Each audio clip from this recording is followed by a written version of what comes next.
Bueno, comenzamos con la oración en nombre del Padre, el Hijo y del Espíritu Santo. Y a ver si les puedo compartir pantalla. Espérenme un segundo. Vamos a abrir, de paso les comparto. Estoy de retiro toda esta semana junto a los sacerdotes de la Arquidiócesis de Buenos Aires. Muchos de ellos, somos unos 70 más o menos, y estamos rezando aquí en Pilar, en La Montonera, ¿sí? Un retiro guiado por el arzobispo, Monseñor García Cuerva, y bueno, estamos rezando. La invitación fue rezar a partir de cuadros, de imágenes, ¿sí? Y ahora les voy a compartir uno o dos cuadros con los cuales estuvimos rezando. Uno es este que están viendo en este momento, que se llama La sopa de los pobres. Y bueno, la invitación del arzobispo era aprender a ver dónde está Jesús crucificado. El pintor este que hizo este cuadro salía por Italia caminando y buscando imágenes para pintar, y entre ellos iba encontrándose con ciertas imágenes. La invitación era ver dónde encontramos a Jesús crucificado.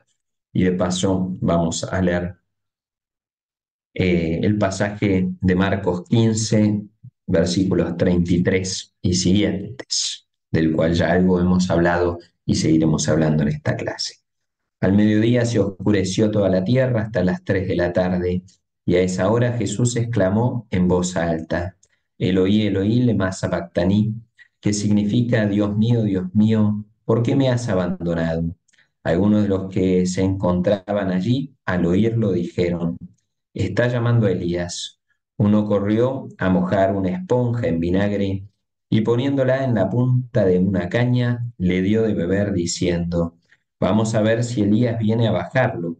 Entonces Jesús, dando un gran grito, expiró. El velo del templo se rasgó en dos, de arriba abajo. Al verlo expirar así, el centurión que estaba frente a él exclamó: Verdaderamente este hombre era hijo de Dios. Palabra del Señor. Gloria a ti, Señor Jesús. Bueno, ese era uno de los cuadros con los que rezábamos en estos días, y ahora les comparto otro para terminar con la oración, que se llama El hombre y la candela, o El hombre de la candela, una cosa así. Y justamente ahora lo van a ver si logro compartirlo. Ahí, un cuadro bien oscuro, ¿eh? Pero justamente meditábamos sobre el cuidar la llama de la vocación, ¿no? La llama, el fuego que ardía y que arde en nosotros del ministerio. Pero pensaba justamente, proyectando esta clase, bueno, que el Señor nos ayude a cuidar la llama de la buena noticia, esa buena noticia que Marcos nos transmitió y que nosotros, espero, intentamos también transmitir con nuestra vida. Comienzo de la buena noticia de Jesús, el Mesías, el Hijo de Dios. Así comenzamos leyendo en el Evangelio según San Marcos. Bueno, que la fragilidad de este Jesús que hoy vamos a ver en la Pasión, que ese Jesús frágil, a veces que no logramos entender, que nos confunde, que nos hace perder, y a veces como Pedro, con el que nos rebelamos, que esa llamita siga ardiendo en nosotros y que podamos darla y compartirla a los demás. Padre nuestro que estás en el cielo, santificado sea tu nombre, venga a nosotros tu reino, hágase tu voluntad en la tierra como en el cielo. Danos hoy nuestro pan de cada día, perdona nuestras ofensas, como también nosotros perdonamos a los que nos ofenden. No nos dejes caer en la tentación y líbranos del mal. Amén. En nombre del Padre, el Hijo y el Espíritu Santo. Bueno, por ahí, a ver, para aclarar, hoy sería la última clase del Evangelio según San Marcos. Como verán, el curso que yo estoy dando es más cortito que el que dio Luisa anteriormente sobre el Éxodo. Mi idea eran 4 encuentros de 1 hora cada uno de ellos para poder tener un panorama general del Evangelio según San Marcos. Obvio que hay mucho más para profundizar, pero bueno, por lo menos que nos sirva para que en este año donde vamos siguiendo en el ciclo B, el Evangelio según San Marcos, podamos tener como más de dónde agarrarnos. Obviamente, estos son puntapiés para que aquellos que les interesa puedan seguir profundizando en la Biblia. Eso por un lado. Hoy vamos a ver un poquito sobre la introducción de la pasión. En la clase pasada vimos algo de la pasión. Vamos a ver la introducción de la pasión, lo que vimos la semana pasada, profundizar un poquito más en estos dos relatos con los cuales conclusiones del Evangelio según San Marcos. Y finalmente, bueno, a partir de unos artículos que estuve releyendo en este fin de semana, poder terminar un poquito el curso, insisto, para darles pie a que ustedes sigan. En el segundo cuatrimestre nos encontraremos con otros dos cursos. Si no me equivoco, uno es de las mujeres en la Biblia y el último, creo, si no me equivoco, la idea iba a ser que pudiéramos ahondar en los salmos junto con Luisa. Así que bueno, de eso estaremos haciendo propaganda para inscribirse. En principio la idea es que estos cursos sigan siendo por los vivos de YouTube. ¿Sí? Bueno, les comparto ahora para terminar el PowerPoint. Alguno me preguntó si podíamos hacer llegar el PowerPoint. Voy a ver si hay alguna manera de que esto se pueda transmitir por el canal de YouTube, si lo puedo subir ahí a alguno de los diálogos, el chat que tenemos. De paso, si quieren ir preguntando cosas, si nos llega a sobrar tiempo al final de la clase, compartimos, ¿sí? Las preguntas y lo que pueda voy respondiendo. Y si no, bueno, aquellos que se inscribieron se los hacemos llegar por el mail. Bueno, algo que no dije la semana pasada, vamos a poner el foco en la pasión. Recuerden los tres momentos, después vamos a recordar los otros dos momentos, pues los tres momentos como geográficos del Evangelio según San Marcos: Jesús en Galilea, que es donde él tiene más poder, por así decirlo, expulsa a los demonios, hace grandes milagros, constantemente se lo ve realizando esos milagros. El segundo momento, que es Jesús desplazándose en camino hacia Jerusalén, y el tercer momento en Jerusalén. Estamos como el foco en ese tercer momento, que es justamente lo contrario al primero. En todo el camino a Jerusalén, Jesús va enseñando cómo va a ser su Mesías, que debía sufrir y que debía morir en Jerusalén. Pedro, que se revela contra esto, las multitudes que comienzan a abandonarlo frente a esta idea de un Mesías sufriente, no logran comprenderlo y lo van dejando. Y en Jerusalén el poder pasa de manos de Jesús, como estaba en Galilea, a el sumo sacerdote, los herodianos y todos los que quieren matar a Jesús, ¿sí? Por lo tanto, Jerusalén va a ser como el lugar donde Jesús no tiene poder, no tiene fuerza, ¿sí? Donde el reino está más pachucho, por así decir. Bueno, y en esta introducción a la pasión, si vamos ahí antes de los relatos de la pasión, vamos a ver que hay otro sándwich, un sándwich que está como inaugurando o anunciando, está introduciendo esta pasión, que es la maldición de la higuera y la expulsión de los vendedores del templo. Si vemos ya algo, hemos hablado, cuando hablamos de un Jesús humano, hicimos notar que en el Evangelio según San Marcos, la maldición de la higuera no queda seca al instante, como pasaba en el Evangelio según San Mateo, sino que tarda un día. Jesús maldice la higuera, está el relato de la expulsión de los vendedores del templo, y al día siguiente, cuando pasan por ahí, Pedro hace notar que la higuera se había secado.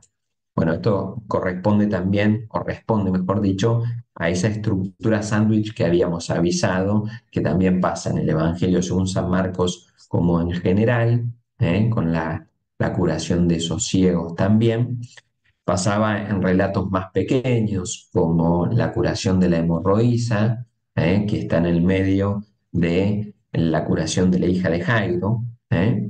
Y pasa en este caso con la maldición de la higuera. La maldición de la higuera sería el pan, que está introduciendo la pasión, y en el medio la expulsión de los vendedores del templo, donde en general nosotros, frente a tantos milagros gigantescos de Jesús, la multiplicación de los panes y tantos otros milagros interesantes y fuertes, la maldición de la higuera nos parece una pavada. Sin embargo, en el Evangelio según San Marcos, la maldición de la higuera tiene un lugar no menor, ya que en realidad esa higuera que no da frutos, ¿sí? Es equiparable al pueblo de Israel y a toda esa antigua alianza, antigua ley, a toda esa manera de relacionarse con Dios a través de estas ofrendas y estos holocaustos del templo. Por eso esta expulsión de los vendedores del templo, ¿sí? Donde en realidad Jesús está viniendo a instaurar una nueva alianza, que lo va a hacer en la última cena y en la pasión, evidentemente. Pero por eso esta maldición de la higuera y esta higuera seca en realidad vienen vinculadas a la expulsión de los vendedores del templo, no quedará piedra sobre piedra y restaurar una nueva manera de relacionarse con Dios. Este velo que se rasga al medio y nos hace a todos acceder al Santo de los Santos y al contacto con Dios, ¿no? Entonces eso viene todo en un mismo paquetito, insisto, esta higuera que generalmente nosotros no le prestamos mucha atención, bueno, es mejor empezar a prestarle un poquito más de atención. Y también en consonancia con esto, en esta introducción a la pasión, está la parábola de los viñadores malvados, ¿sí? Donde en Marcos 12:12, en realidad la parábola es mucho más grande que este Marcos 12:12, pero dice, intentaron arrestarlo porque comprendieron que la parábola era para ellos. A ver si nos da el tiempo, si vamos a leer esta parábola. Jesús se puso a hablarles en parábolas. Un hombre plantó una viña, la cercó, cavó un lagar, construyó una torre de vigilancia. Después la arrendó a unos viñadores y se fue al extranjero. A su debido tiempo envió a un servidor para percibir de los viñadores la parte de los frutos que le correspondía, ¿sí? Igual que la higuera, se acercó Jesús a buscar los frutos y la higuera no tenía frutos. Bueno, esto vamos en la misma línea. Pero ellos lo tomaron, lo golpearon y lo echaron con las manos vacías. De nuevo les envió a otro servidor y a este también lo maltrataron y lo llenaron de ultrajes. Envió a un tercero y a este lo mataron. Y también golpearon o mataron a muchos otros. Todavía le quedaba alguien, su hijo, a quien quería mucho, y lo mandó en último término pensando, respetarán a mi hijo. Pero los viñadores se dijeron, este es el heredero, vamos a matarlo y la herencia será nuestra. Y apoderándose de él, lo mataron y lo arrojaron fuera de la viña. ¿Qué hará el dueño de la viña? Vendrá, acabará con los viñadores y entregará la viña a otros. ¿No han leído este pasaje de la Escritura? La piedra que los constructores rechazaron ha llegado a ser la piedra angular. Esta es la obra del Señor admirable a nuestros ojos. Entonces buscaban la manera de detener a Jesús, el versículo que tenemos ahí, porque comprendían que esta parábola la había dicho por ellos, pero tenían miedo de la multitud y dejándolo se fueron. Ven cómo esta parábola en conexión con la higuera, con la expulsión de los vendedores del templo y con lo que ya sabemos que se viene, que es la pasión y muerte, resurrección de Jesús, evidentemente tiene todo un hilo conductor que no pasa desapercibido. En esto vuelvo a insistir, después lo voy a retomar un poquito más, el leer y rezar el Evangelio en su conjunto y no como estamos acostumbrados en la liturgia o en la oración personal, que vamos abriendo la palabra y bueno, que toque lo que toque, el rezarla en su conjunto y en este hilo conductor que es la narración, bueno, nos ayuda a ir comprendiendo y tener una mirada panorámica y en conjunto, ¿eh? No son cachitos de tela sueltos, sino que es toda una trama que se va tejiendo, ¿sí? Y que nosotros tenemos que aprender a encontrar cuáles son los hilos conductores fundamentales que hay. Bueno, para eso hemos realizado este curso, esperemos que le hayan servido. Después, al final del curso, hay un artículo que les quiero compartir que es una maravilla sobre el evangelio que tuvimos el domingo pasado, que es la tempestad calmada. una joyita, una perla que va en esta línea, ¿no? Entonces, retomando la diapositiva, la higuera, el sándwich de la higuera con la expulsión de los vendedores del templo, esta parábola de los viñadores malvados, entre otras cosas. Hay otras perícopas, otros textos en el medio, pero esto como gran introducción a lo que se viene, que es la pasión de Cristo. Esta diapositiva es la que compartimos la semana pasada, ¿sí? La retomamos, no hay problema. La actitud de Jesús ante el tribunal es muy diferente a la que ha observado durante todo el desarrollo del Evangelio de Marcos. Ya todo ese desarrollo ya lo fuimos viendo y tratando de vislumbrar a lo largo de las otras tres clases. Como se ha visto anteriormente, Jesús nunca dio una respuesta cuando todos preguntaban quién es este. Esa era la gran pregunta del Evangelio, ¿quién es? Al menos de toda la primera mitad del Evangelio, hasta que Pedro profesa la fe que Jesús es el Mesías. Bueno, esa fue la gran pregunta. ¿Y qué hacía Jesús? Callar a los demonios, callar a los apóstoles, no digan a nadie. Por favor, no repitan esto, ¿sí? En cambio, acá se ve lo opuesto en la pasión. Cuando está ante el tribunal que no encuentra un testimonio que sirva para condenarlo, él mismo responde y da el testimonio que lo lleva a la cruz. ¿Eres el Mesías, el Hijo de Dios bendito? Y la respuesta de Jesús fue, sí, yo lo soy.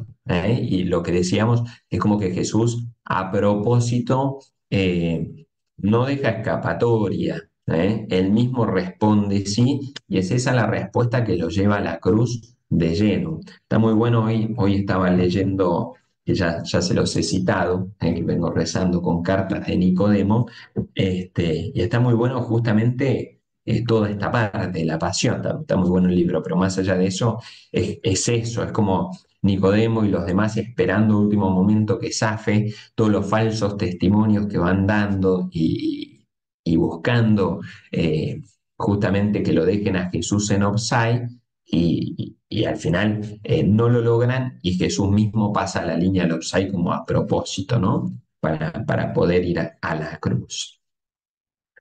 En cuanto a los romanos, ¿se acuerdan las dos teorías? La primera clase comenzamos con dos teorías, que el Evangelio fue escrito alrededor de Roma, por el contexto romano, o que el Evangelio fue escrito en Palestina, alrededor de Palestina, en los dos casos en las persecuciones, ¿sí? O la persecución de los cristianos en Roma, o la persecución de las guerras judías en Palestina. Esto sigue la teoría de que fue escrito alrededor de Roma, ¿sí? De la ciudad de Roma. A sus lectores romanos, Marcos les muestra que el primer hombre que llegó a la fe en el Hijo de Dios era un romano, el pasaje con el cual comenzamos hoy rezando, ¿sí? El centurión romano que profesa verdaderamente este era el Hijo de Dios. ¿En qué momento? Cuando Jesús expira, ¿sí? Eloí, Eloí, lema sabactaní, Jesús muere, Dios mío, ¿por qué me has abandonado? Jesús muere y justamente frente a Jesús muerto, ¿sí? Y frente a la frase más bestial, si se quiere, ese sentimiento, esa sensación de abandono de Jesús frente a su Padre, es que el centurión romano profesa la fe en que Jesús verdaderamente era el Hijo de Dios. El centurión hizo esta confesión al verlo expirar así, es decir, al verlo sufrir y sin necesidad de ningún signo extraordinario. Los sumos sacerdotes habían dicho que baje ahora de la cruz para que veamos y creamos, ¿sí? Que era la gran protesta, si se quiere, de los lectores del Evangelio. ¿Cómo puede ser que siendo creyentes nos pasen todas estas cosas? ¿Cómo puede ser que nos persigan, que nos martiricen, que nos estén matando, que nos estén persiguiendo, que tengamos que escondernos, ¿sí? Como Dios no hace nada, que era la tentación que querían que Jesús mostrara que verdaderamente era el Hijo de Dios.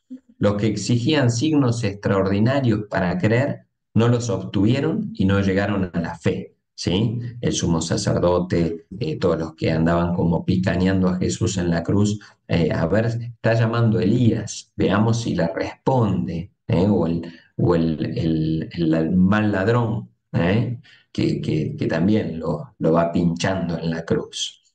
Antes a los fariseos que pedían, a ver, obtuvieron, no llegaron a la fe. Antes a los fariseos que pedían un signo, Jesús les había respondido que no habría ningún signo. ¿Sí? Constantemente Jesús va a mostrar que Él no va a dar ningún otro signo. ¿Sí? Esto es muy interesante. Justamente lo que dice acá Luis Heriberto Rivas, que es un evangelio, pero teología muy, un comentario muy desparramado y muy seguido, es justamente que lo que está queriendo hacer el evangelista es como pinchar a los que escuchan el evangelio, de que así como ellos no tuvieron un signo, así como los personajes que estaban alrededor de la pasión, así como los fariseos que pidieron constantemente a Jesús un signo, no lo tuvieron, ellos tampoco los van a tener, los que escuchan el evangelio y que tienen que alcanzarles con encontrarse con Jesús crucificado y encontrar a Jesús en medio del sufrimiento para decir, bueno, verdaderamente este es el Hijo de Dios. ¿Sí? Eso como haciendo alusión a la pasión. Muy interesante. Bueno, el final del relato. ¿Sí? El final del relato van a ver, si ustedes llegan al final del relato, vamos a Marcos 14, perdón, Marcos 15 y Marcos 16. Marcos 16, del 1 al 8, es lo que se suele llamar como el final del relato, el final original del relato. Después hay un segundo final, que ahí la Biblia de Jerusalén la titula, recuerden que esto depende, son comentarios de los editores, le llama un apéndice, ¿sí? La aparición de Jesús a María Magdalena es un agregado canónico. Acá, ojo al piojo, abro paréntesis, ¿sí? Que nosotros digamos que esto no correspondía al narrador original del Evangelio según San Marcos y que es un agregado, no quiere decir que no sea palabra de Dios. Para nosotros es palabra de Dios y por eso figura en nuestras Biblias, ¿sí? Porque para nosotros esto es un texto inspirado, es un agregado posterior, sí, no hay ningún problema. Digo, no hay ningún problema en qué sentido, en que es palabra de Dios y lo consideramos inspirado, ¿sí? Más allá que el narrador original, ¿sí? haya pensado en este final o no. Para nosotros es un texto canónico, ¿sí? Insisto, es un texto inspirado y es palabra de Dios. Bueno, no me detengo en esto, pero me parece importante señalar. El Evangelio de Marcos termina con la espeluznante e impactante línea. Y ellas, las mujeres en el sepulcro, no dijeron nada a nadie por miedo, por el miedo que tenían. Esto está haciendo referencia al texto del final original, ¿sí? El Evangelio, según San Marcos, termina así. Capítulo 16. Pasado el sábado, María Magdalena, María la madre de Santiago y Salomé compraron perfumes para ungir el cuerpo de Jesús. A la madrugada del primer día de la semana, cuando salía el sol, fueron al sepulcro y decían entre ellas, ¿quién nos correrá la piedra de la entrada del sepulcro? Pero al mirar vieron que la piedra había sido corrida. Era una piedra muy grande. Al entrar al sepulcro vieron a un joven sentado a la derecha vestido con una túnica blanca. Ellas quedaron sorprendidas, pero él les dijo, no teman, ustedes buscan a Jesús de Nazaret el crucificado. Ha resucitado, no está aquí. Miren el lugar donde lo habían puesto. Vayan ahora a decir a sus discípulos y a Pedro que él irá antes que ustedes a Galilea. Allí lo verán, como él se lo había dicho. Ellos salieron corriendo del sepulcro, ellas salieron corriendo del sepulcro porque estaban temblando y fuera de sí. Y esto es terrible. Y no dijeron nada a nadie porque tenían miedo.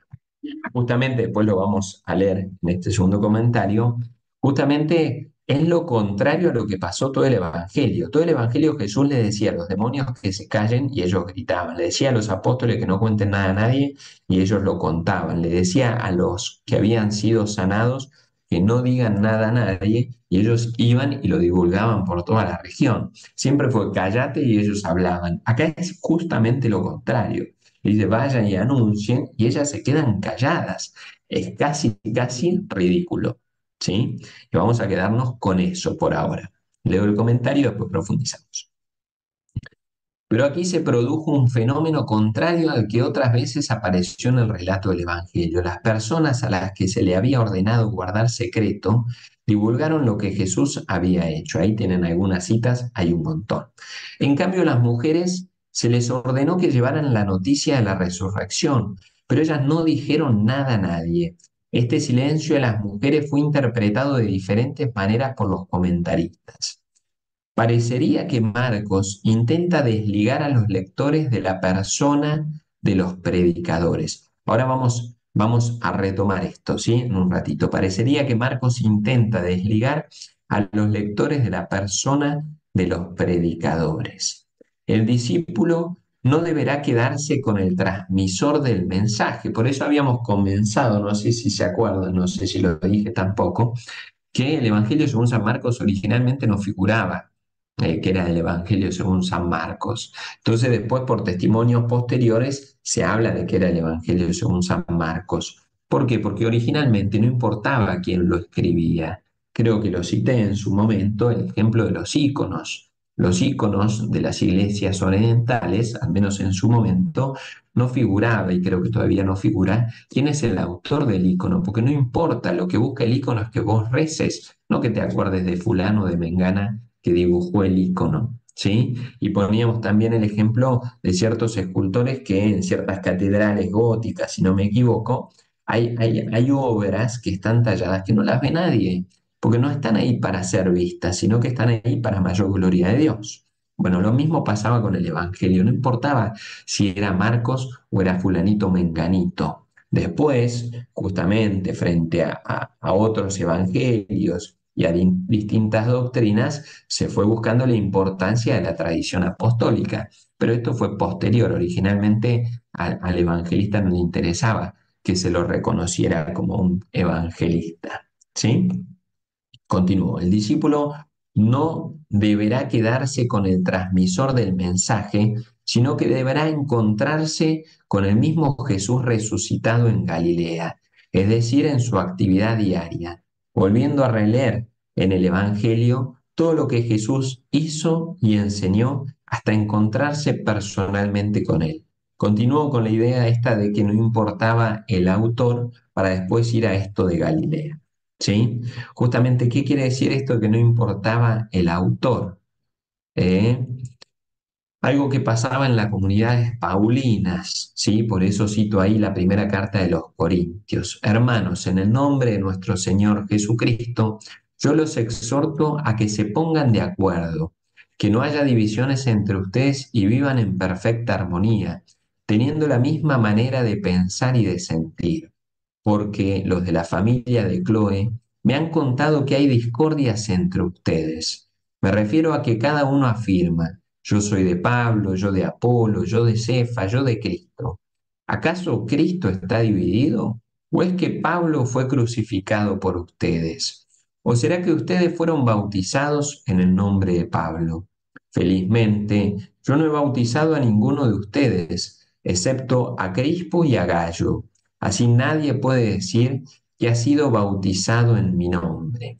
Sí, vamos a ver, después lo vamos a ver más adelante con otro ejemplo, que justamente el Evangelio según San Marcos, recuerden que lo primero en ser escrito del Nuevo Testamento no son los Evangelios, entre los Evangelios el más temprano es Marcos, pero antes de los Evangelios fueron escritas las cartas auténticas paulinas, entre las cuales se encuentra esta de Corinto. Entonces ya al comienzo de la evangelización empezaban los despelotes en la iglesia, ¿sí? Cualquier similitud con la realidad es pura coincidencia de los que seguían a fulano o a mengano, ¿sí? Entonces, en esto Pablo predica y escribe, mejor dicho, contra las divisiones dentro de la iglesia por los que son de Pablo, los que son de Apolo, los que son de Cefas, ¿sí? Mostrando justamente la importancia de que todos seguimos a Cristo, no importa si sos de una iglesia fundada por Pablo, por Apolo, por Cefas, no importa si te bautizó el cura fulano o mengano, lo que importa es que estás bautizado y que sos parte del cuerpo de Cristo.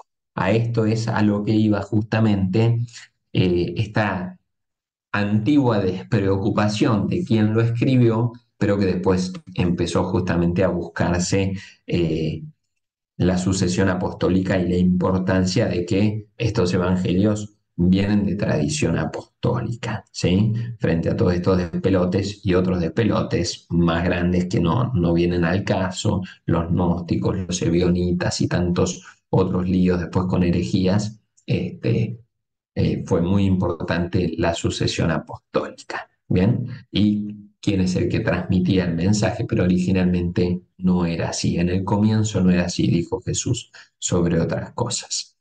Bueno, y esta idea de Galilea, ¿sí? Galilea acá en este comentario de Luis Heriberto Rivas, a ver, sí, el Evangelio según San Marcos, este no es el libro que es un Evangelio, sino el Evangelio de Marcos, son libros más pequeñitos, a mí no me gustaron tanto porque en realidad te pone el Evangelio y después un mini comentario del Evangelio, pero bueno, esto venía al caso. Justamente este volver a Galilea para encontrar al resucitado lo llama como volver a las tareas diarias, a la vida cotidiana, porque justamente la mayoría de los que seguían a Jesús, de los 12, eran galileos, ¿sí? Ahí fue donde Jesús lo llamó. Bien, entonces este volver a Galilea implica eso. Para otros comentaristas, especialmente este Marcus Story, Marcos como relato, justamente el volver a Galilea es volver al lugar donde Jesús reina. Así como decimos que Jesús reinaba en Galilea y no reinaba en Jerusalén y por eso lo mataron, sino que acá lo que reinaba eran el poder del mal, encabezado por el sumo sacerdote, los herodianos y los demás, que son los que mandaron crucificar a Jesús. Volver a Galilea es que en tu vida siga reinando al reino de los cielos. ¿Sí? Esa es como la invitación de volver a Galilea. Esto ya hicimos referencia. Leemos esta diapositiva. Espérenme que muevo acá mi cara para poder leer.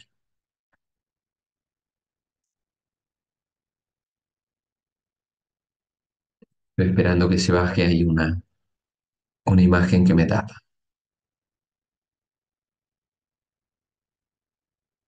Un final sin final, ¿sí? Justamente esto es lo que hace referencia, que en el Evangelio no aparece el resucitado, en el Evangelio, según San Marcos, en el final original, ¿sí? Un final sin final, una asignatura todavía pendiente para ahí tengo un despelote que no puedo ver lo que está abajo, para la comunidad, me parece que dice, para la comunidad cristiana que se encuentra en una situación semejante a la de las mujeres que no dijeron nada a nadie porque tenían miedo. Bien, ahí está la cita, es Marcos. Justamente lo que está comparando es la comunidad del lector con la comunidad de las mujeres. Las mujeres estaban atemorizadas y por eso no dijeron nada a nadie. Los lectores o los que escuchan, según lo que vamos a leer más adelante, los que escuchan el Evangelio también están atemorizados y sienten que Jesús, como, bueno, anunciaron que resucitó, pero no lo vemos, ¿no? No tienen ese encuentro con el resucitado. El final de la buena noticia sigue inconcluso, esperando que otras personas entre los lectores vayan a anunciar que en Galilea se puede ver a Jesús de Nazaret el crucificado. Recuerden, lo vamos a reforzar ahora en un ratito. Recuerden que justamente la idea del Evangelio según San Marcos y toda esta explicación que estamos dando en estas clases es que el Evangelio como que te atrape. La narración del Evangelio te sumerge en el Evangelio y vos sos parte de los personajes. Y viendo o escuchando que nadie salió a anunciar al resucitado y que quedó como tarea pendiente esta tarea de las mujeres y que por miedo no dijeron nada a nadie, que vos te sientas interpelado y vayas a contar que Jesús resucitó. No es decir, pucha, este cuento termina mal, estas mujeres fueron unas inútiles y no dijeron nada a nadie, sino al revés, que vos digas, bueno, nadie hizo nada, entonces yo voy a anunciarlo, yo voy a ir a contarles que Jesús resucitó. En medio de este miedo, en medio de este despelote, que Jesús fue reconocido como el Hijo de Dios en la cruz por el centurión romano, e invitar a la comunidad que está siendo perseguida a hacerse cargo de esa buena noticia y de ese encuentro con Jesús resucitado en medio de la crucifixión, de ese Jesús que es el Hijo de Dios cuando expira en la cruz. ¿Sí? Y que si bien no lo vi resucitado, creo en la buena noticia y salgo a contar y voy a Galilea a encontrarme con el resucitado. Allí lo verán. La orden de marchar a encontrarse con Jesús en las Galileas de este mundo exige la adopción de un estilo de vida personal que ponga en cuestión el ámbito de la dominación y que esté dispuesto a la aceptación serena del precio a pagar que ello supone. Se nos exige pasar del amor a las cruces doradas de adornos y condecoraciones, a la pasión por las cruces oscuras del servicio, únicas que revelan la intimidad del Hijo de Dios. ¿Sí? Este es otro libro que no les cité, pero el Evangelio de Marcos de Félix Cisterna. Es de la misma colección de que es un evangelio, si no me equivoco, de Verbo Divino, de Claretianas, perdón, de Claretianas, que también analiza el Evangelio según San Marcos. ¿Cuál es la invitación entonces? Bueno, esto, basta de crucecitas doradas y con perlas preciosas, sino vamos a encontrarnos con Jesucristo en medio de las cruces verdaderas, ¿sí? Comenzamos la clase de hoy justamente contemplando ese cuadro de la sopa de los pobres, ¿sí? Tratando de encontrar, esa la invitación que nos hacía el arzobispo en este retiro, no solo, pero una de tantas. Bueno, ¿dónde está Jesús crucificado hoy? Para los que escuchaban el Evangelio según San Marcos originalmente, era en medio de la persecución de Roma, ¿sí? Era en medio de la martirización, era en tener que levantar las cosas y escaparse, era en medio de las catacumbas, podemos decir, ¿sí? En medio de celebrar la misa y partir el pan de manera oculta, no poder profesar la fe abiertamente o bancártelas las consecuencias que tenía el profesar tu fe abiertamente, ¿sí? En ser perseguido. El que quiera ser mi discípulo, que cargue con su cruz y me siga, vimos la clase pasada. La invitación de la cruz no es comiendo pochoclos y desde abajo, sino la invitación a un Mesías crucificado es también uno a hacer carne esa buena noticia. ¿Sí? Seguimos. Esto es extraído de uno de los tres comentarios. Ahora les explico estos tres artículos que voy a desarrollar brevemente. Pero hay muchos que queda sin resolver. En el Evangelio según San Marcos, en este final inesperado, en estas mujeres que recibieron el anuncio de este joven vestido de blanco de ir y anunciarle a los demás que Jesús ha resucitado y que se va a adelantar y los va a encontrar a Galilea, hay mucho que queda sin resolver. ¿Qué pasa con los discípulos y las mujeres? Como veremos, la respuesta a esta pregunta no se encuentra en la narrativa, sino en la vida de quienes leen y escuchan la historia.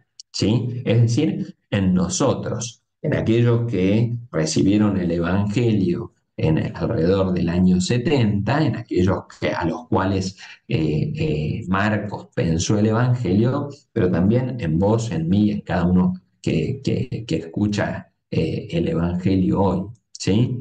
Como el prólogo, si se acuerdan que comenzamos con el prólogo, comienzo la buena noticia de Jesús, el Mesías, el Hijo de Dios, se dirige a los lectores y oyentes. Aquel que está escribiendo, el evangelista, se dirige a los lectores y oyentes. ¿Está bien? A cada uno de nosotros. Así como nos iba spoileando ciertas cosas en el prólogo, ahora nos está como picaneando para que nosotros nos hagamos cargo de ese anuncio. Como estoy de retiro, no me traje este libro, ¿sí? Esto es yo sigo, hay una revista bíblica que escribe Scott Hahn con toda su escuela, St. Paul, eh, ahora, St. Paul Institute se llama, si no me equivoco, está en California. Él edita una revista bíblica que está muy buena, todo en inglés, obviamente, y bueno, hay una revista que tiene. No, acá estoy diciendo pavadas, perdón. Ahí me fui de tema. En realidad, estos artículos están en este libro. Esperen. Uy, acá hice macanas. Ahí. En este libro, Mark a Story, Retrospect and Prospect. justamente lo que hace Marcus Story en este libro de la izquierda, Marcos como relato, a los 25 aniversarios, si no me equivoco, me puedo equivocar en el número, se edita este, que es como el estudio de todo lo que el libro Marcus Story, Marcos como relato, disparó, ¿sí? Que fueron justamente el estudio narrativo, entre otras cosas, el estudio narrativo, el análisis narrativo de los evangelios, del Evangelio según San Marcos, pero de los cuatro evangelios. Y entre ellos va habiendo artículos sobre lo que este libro generó y por otro lado del análisis narrativo de Marcos. Olvídense de lo que les estaba diciendo el Letter and Spirit, desvaríe un poquito, nada más. Bueno, entonces esto es extraído de un artículo que escribe este Francis Moloney, muy interesante, que ahora, sí, si Dios quiere, en unos minutos comienzo a analizar algunos de estos artículos. La visión narrativa del mensaje de Pablo, esto me pareció muy interesante, lo que les spoileé hace un ratito que también iba a tomar a Pablo. ¿Qué es lo que quiere decir? Que justamente el Evangelio según San Marcos es el análisis, es el análisis, no, es la versión narrativa de este pasaje que vamos a leer ahora, ¿sí? De 1 Corintios 1:25 y otros. Marcos encara un problema presente ya desde 20 años antes de que aparezca el primer evangelio. Mientras los judíos piden milagros y los griegos van en busca de sabiduría, nosotros en cambio predicamos a un Cristo crucificado. Estamos citando a la primera carta a los Corintios, ¿sí? Nosotros en cambio predicamos un Cristo crucificado.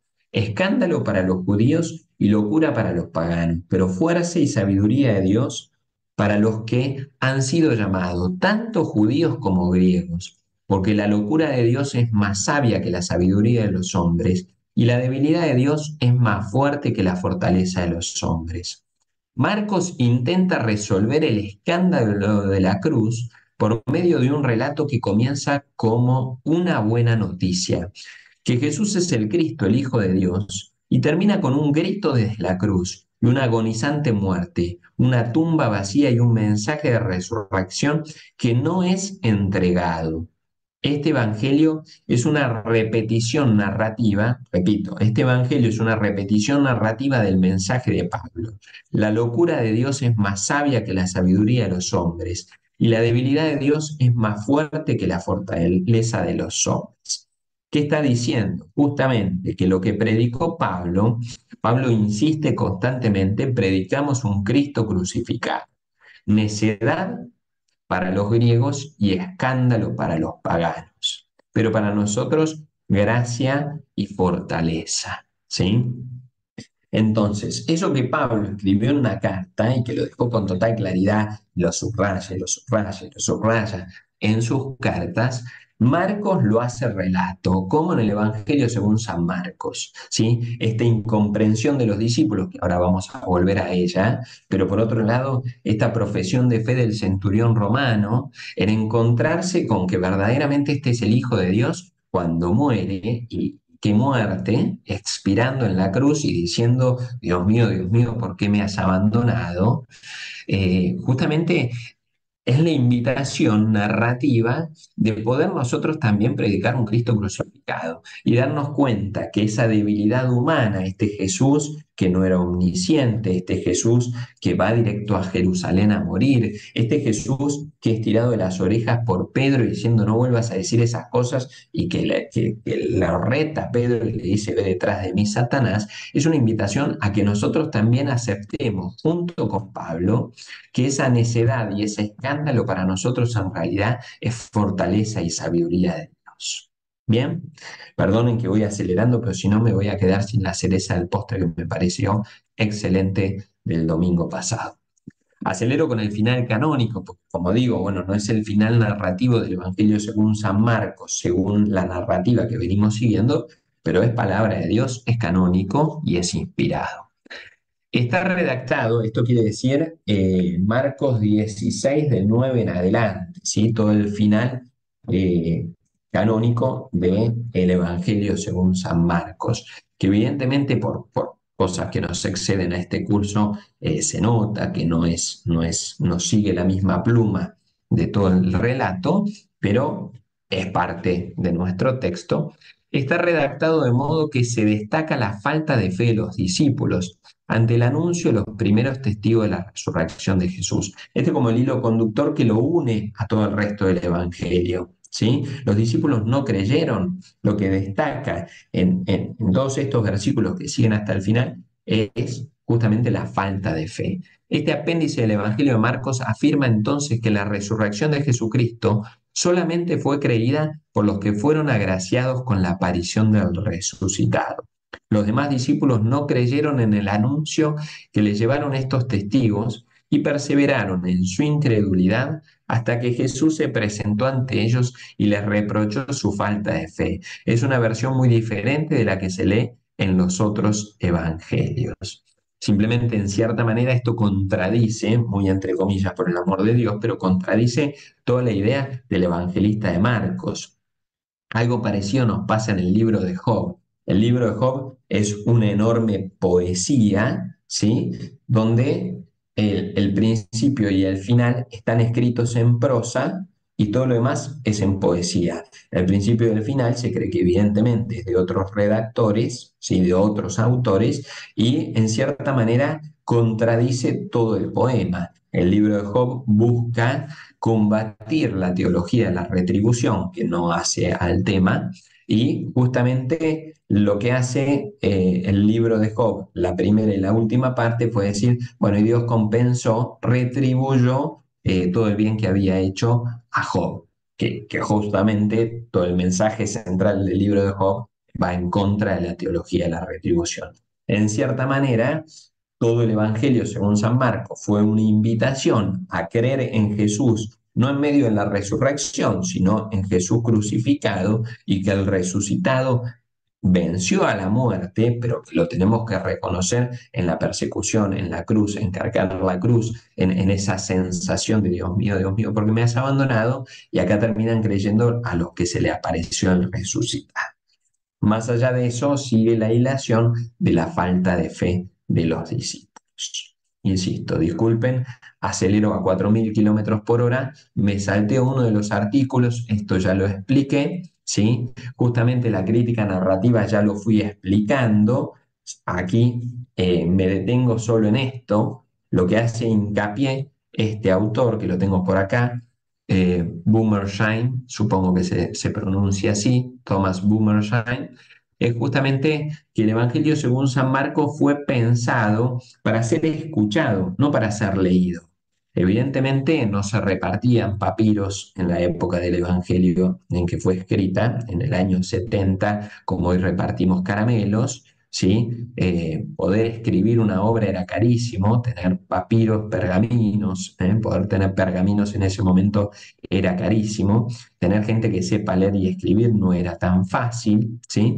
Entonces el Evangelio en realidad era pensado como una ayuda para ser relatado, para ser pregonado. Y se calcula que el Evangelio se tarda unas 2 horas en ser leído en voz alta, así frente a la gente, ¿no? Entonces la idea era que en esta narrativa, ¿sí? En el escuchar el Evangelio, uno se siente interpelado como público y que pueda reaccionar. Todo esto que nosotros hablábamos de nosotros como lectores, en realidad originalmente era pensado para un auditorio, un alguien pronunciando esto frente a una comunidad. Bien, esto me lo salteo un poco, hago hincapié en esta idea, justamente porque me parece que pastoralmente a esto, ¿no? Pastoralmente nos puede ayudar ese grupo de ahí abajo, es uno de los tantos grupos que hay en la diócesis, pero es un grupo muy bueno que se llama, por ejemplo, hay obras que hace que son biblicuentos, hace otro de la vida de San Francisco y demás. Se llama Teatro, ahora no me va a salir, ya me va a salir. En Spotify y en Producciones Luján también hay como radioteatro, ¿sí? Pasajes de la Biblia contadas a modo de teatro, pero desde la radio, eso se sigue usando. Y este grupo y otros, creo que Banue también, y hay otros grupos que nos invitan como a pensar la evangelización desde el teatro. Bueno, el Evangelio según San Marcos no estaba muy lejos de esto, según este autor Thomas Boomersheim. Bien, pero esto a mí me explotó la cabeza el domingo, aproveché que tenía que darle una vuelta más de rosca a estas clases y que encontré un artículo sobre la tempestad calmada. ¿Qué es lo que dice este autor, Robert Fowler? ¿Sí? Dice lo siguiente. Nosotros, ¿se acuerdan que vimos que el Evangelio según San Marcos tiene dos partes, la profesión de fe de Pedro en el medio y la profesión de fe del centurión romano en el final? Hacemos como un zoom en la primera mitad, ¿sí? Hasta la profesión de fe de Pedro. Y lo que dice este autor es que hay tres pasajes, tres episodios en que Jesús está en el lago o en el mar de Galilea o el lago de Genezaret es el mismo, ¿sí? El primero, allá a la izquierda, es la tempestad calmada que fue el texto de este domingo. El segundo es el relato en que Jesús camina sobre el agua, manda a los apóstoles después de la multiplicación de los panes, a los discípulos que suban a la barca y que se vayan, él se queda rezando y después se acerca caminando sobre el agua. Y el tercero, que es el que pasa sin pena y sin gloria. ¿Por qué pasa sin pena y sin gloria? Porque no hay ningún milagro. Vamos al Evangelio según San Marcos. De hecho, cuando fui al texto digo, pero acá no hay ningún momento donde diga que Jesús está en la barca. Claro, porque el editor lo divide mal el texto y queda en la referencia anterior que Jesús se había subido a la barca.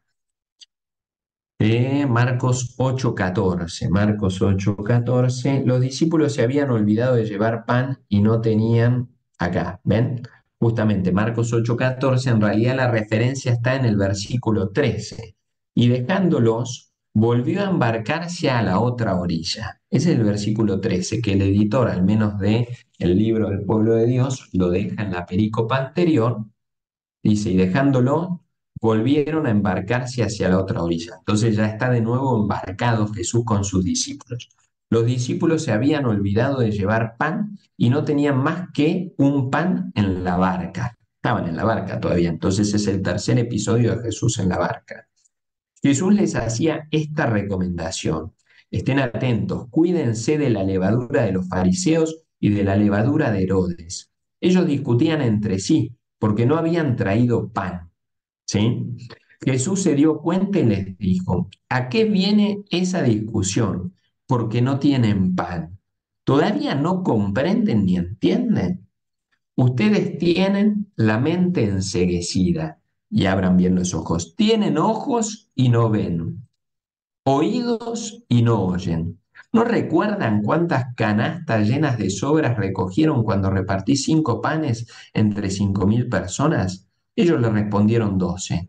Y cuando repartí 7 panes entre 4.000 personas, ¿cuántas canastas llenas de trozos recogieron? Ellos le respondieron 7.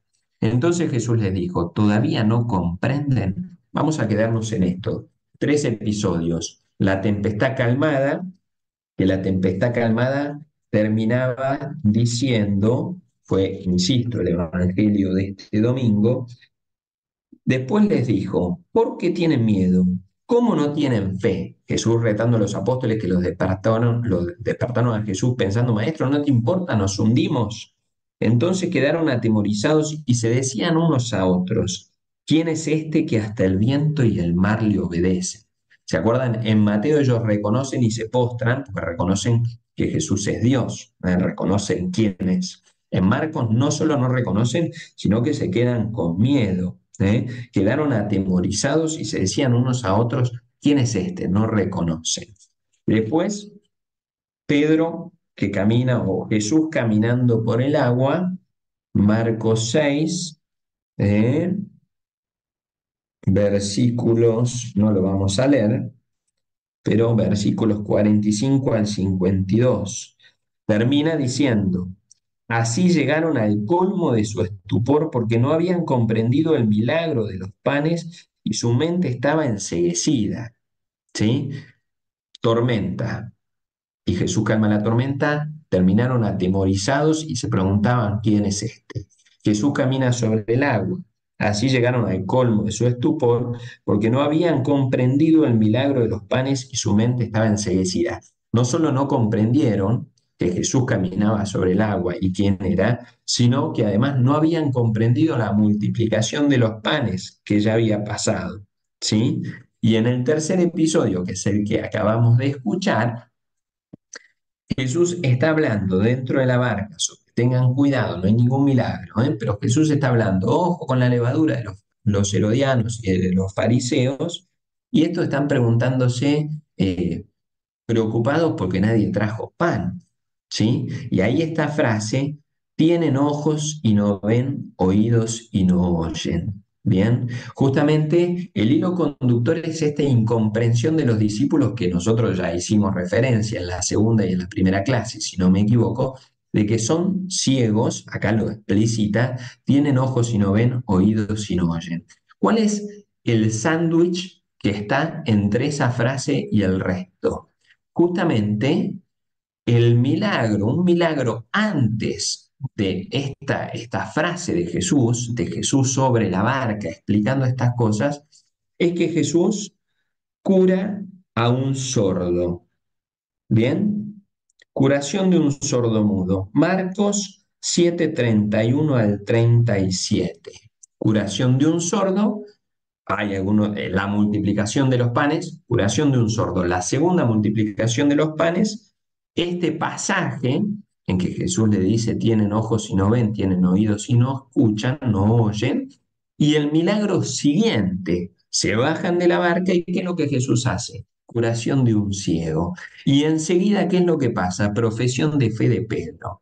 Entonces, acá está el hilo conductor de la necedad, la ceguera, la falta de capacidad de escucha y de entender de estos discípulos necios que están caminando, lo ven a Jesús caminando sobre el agua y tienen miedo, no entienden, ven a Jesús que calma la tormenta y no entienden, se suben con Jesús a la barca y discuten qué van a comer cuando acaba de multiplicar los panes. Por una vez, por segunda vez, sobraron 12 canastas, sobraron no sé cuántas canastas, y Jesús le dice, son unos necios, y justamente el milagro de curar a un sordo y curar a un ciego, que es signo de esa invitación a que Jesús nos cure de nuestra ceguera y nuestra sordera y poder como Pedro reconocer que Jesús es el Hijo de Dios. Bien, me parecía, nos quedan 2 minutos, pero me parecía excelente esto de Robert Fowler, ¿sí? Este hilo conductor que en realidad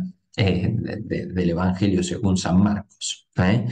Y llegar justamente, y acá muestra la hilación con los panes, ¿sí? Acá está expresado, tienen ojos y no ven, tienen oídos y no oyen, y justamente esta multiplicación de los panes que tiene mucho que ver. Estos necios siguen discutiendo. Termino con esto. Las preguntas de Jesús continúan ahora y se confunden con las dos historias sobre la multiplicación de los panes. Una vez más, para la historia del mar, para que la historia del mar tenga sentido, aparentemente también necesitamos comprender las dos escenas de la multiplicación de los panes.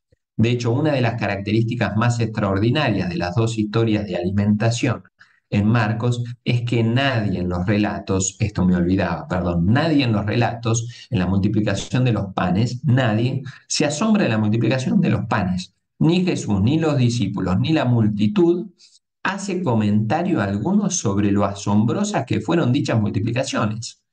Pero aunque sabían contar hasta 12, las 12 canastas que sobraron, aparentemente no podían sumar 2 más 2 para concluir que había sucedido algo fuera del común. Son ciegos y sordos. Pasa la primera multiplicación de los panes y pasa sin pena ni gloria. Nadie se asombra de la multiplicación de los panes. Pasa la segunda multiplicación de los panes y nadie se asombra. Falta pan en la barca y Jesús le dice, manga de giles, no lo dice así, esta es una traducción casera. ¿Cómo siguen discutiendo estas cosas? Son ciegos y son sordos. Jesús curó un sordo, Jesús curó un ciego y Jesús curó al pobre necio de Pedro que no podía reconocerlo. Y ahí comienza con la profesión de Pedro toda la explicación de cómo debía ser el mesianismo de Jesús. Invitación a que nosotros también abramos el corazón y aprendamos a darnos cuenta qué tipo de Mesías es Jesús en nuestra vida. No nos va a ir tirando signos y pétalos de rosas en la vida, sino que tenemos que aprender a reconocerlo en medio de la cruz, en medio de el dolor de nuestra vida concreta. Gente, para no traicionarlos, ahí tenemos para nosotros hoy cosas para pensar, ¿sí? Si logro, lo subo al YouTube y si no, ponen pausa en la presentación que estoy haciendo y lo leen. Bien, perdonen que vaya corriendo, pero evidentemente quiero ser respetuoso del horario y hay mucho más para decir. Bueno, muchísimas gracias por su paciencia. Si pueden suscribirse al canal, nos ayuda. Recuerden que los cursos que vienen los vamos a ir promocionando por Instagram. Si quieren buscar en Instagram, después lo metemos en los comentarios cuál es no sé cómo se llama, el nombre del Instagram, para que lo puedan seguir. Y si no, suscribirse para que cuando promocionemos el próximo curso, seguramente las mujeres en la Biblia y el otro de los Salmos, puedan llegarle las notificaciones. Dios los bendiga, gracias y espero que esto les ayude sí o sí a agarrar el Evangelio según San Marcos y leerlo y si Dios quiere agarrar la Biblia entera y animarse no solo a estudiarla, sino a que el estudio lo lleve a rezarla y a hacer la carne en sus vidas. Dios los bendiga y muchas gracias nuevamente.